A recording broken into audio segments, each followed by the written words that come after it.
الحمد لله رب العالمين الرحمن الرحيم مالك يوم الدين إياك نعبد وإياك نستعين اهدنا الصراط المستقيم صراط الذين أنعمت عليهم غير المغضوب عليهم ولا الضالين.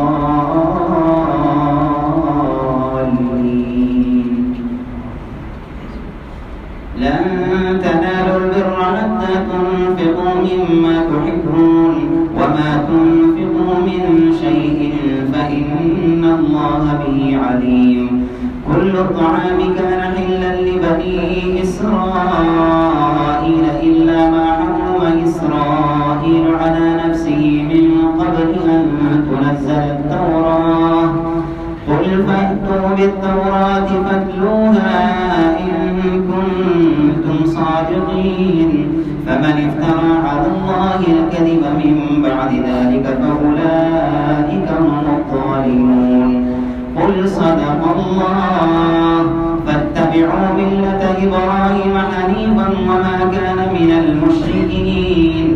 إن أول بيت وضع للناس للذي ببكة مباركا وهدى للعالمين فيه آيات بينات مقام إبراهيم ومن دخله كان آمنا ولله على الناس حج البيت من استطاع إليه سبيلا ومن كفر فإن الله غني عن العالمين. قل يا أهل الكتاب لم تكفرون بآيات الله والله شهيد على ما تعملون. قل يا أهل الكتاب لم تصدون عن سبيل الله من آمن تبغونها عوجا وأنتم شهداء وما الله بغافل عما تعملون. يا أيها الذين آمنوا إن تطيعوا فريقا من الذين أوتوا الكتاب يردوكم بعد إيمانكم كافرين. وكيف تكفرون وأنتم تتلى عليكم آيات الله وفيكم رسوله ومن يعتصم بالله فقد هدي إلى صراط مستقيم. يا أيها الذين آمنوا اتقوا الله حق تقاته ولا تموتن إلا وأنتم مسلمون.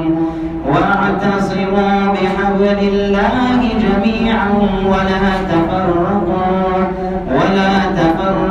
واذكروا نعمة الله عليكم إذ كنتم أعداء فألف بين قلوبكم فأصبحتم بنعمته إخوانا وكنتم على شفا حفرة من النار فأنقذكم منها كذلك يبين الله لكم آياته لعلكم تهتدون. ولتكن منكم أمة يدعون إلى الخير ويأمرون بالمعروف وينهون عن المنكر وأولئك هم المفلحون. ولا تكونوا كالذين تفرقوا واختلفوا من بعد ما جاءهم البينات وأولئك لهم عذاب عظيم. يوم تبيض وجوه وتسود وجوه فأما الذين اسودت وجوههم أكفرتم بعد إيمانكم فذوقوا العذاب بما كنتم تكفرون. وأما الذين ابيضت وجوههم ففي رحمة الله هم فيها خالدون. تلك آيات الله نتلوها عليك بالحق